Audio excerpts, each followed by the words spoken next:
As a financial advisor of 20 years, people are always asking me for my personal finance book recommendation. So today I'm going to share with you my top 3 books pretty much of all time that I think you need to read in 2025. Now, I'm also going to share a couple bonus books because as a new father myself, I'm always trying to figure out what lessons can I teach my 8-month-old daughter about money before she needs to use them. Now, your kid may not only be 8 months, but there are some very important lessons that I want to share with you with one of my favorite books as a new dad myself.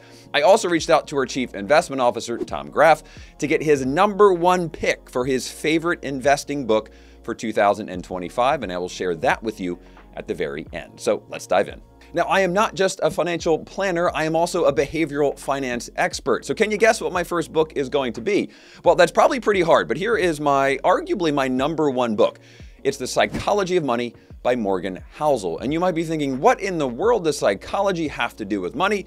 Here's my take on this. I think money is a mindset problem masquerading as a math problem. Tony Robbins has even said that money is 80% psychology and 20% math. Now, whether or not you like Tony Robbins or whether or not you think it's 80-20, 60-40, 50-50, it doesn't matter. One of the core foundational elements of managing our finances, building a financial plan, making healthier decisions and building habits is how we think and feel about money. That's the psychology of money.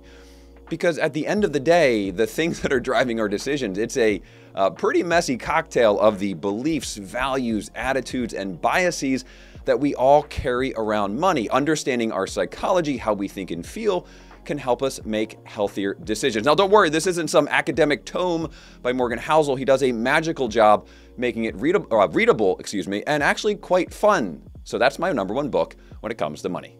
All right, next up, we have the One-Page Financial Plan by Carl Richards. Now, again, this is not a long book. It's a simple read. I think you'll find a theme here. I like simple reads that are very impactful.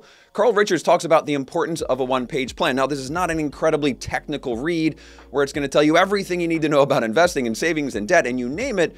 It really boils down to trying to figure out what really matters to you. He's going to share with you how to literally create a financial plan on one page. It talks about your core values, really what matters most to you.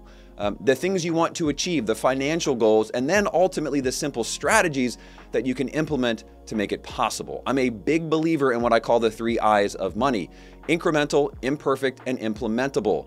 Incremental means small steps matter more than big volume, like big changes that occur. That's why most New Year's resolutions fail by February. They're too big, they're not personal. Right? Imperfect means it doesn't have to be perfect. We are always going to be making adjustments.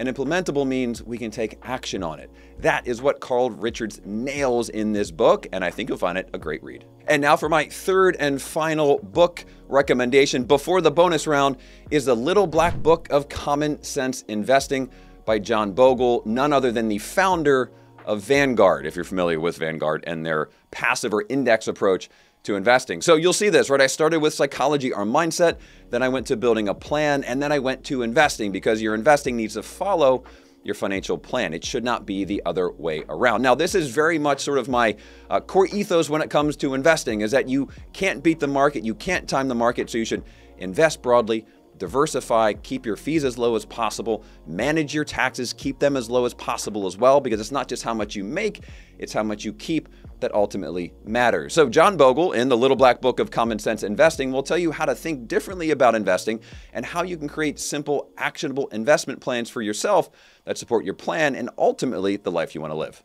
All right, now moving on to my bonus round. Again, as a new father, I have an 8-month-old daughter, and I'm always thinking about how can I start to teach her age-appropriate lessons so she can learn about money well before she ever needs to use it. Now, in Rich Kids by Tom Corley, what I love about this book is he says how to raise our children to be happy and successful in life. Notice he doesn't say how to help them make a lot of money. There's nothing wrong with that. But what he does do is a really good job of helping us as parents understand that we are ultimately the role models. There's a pop quiz here.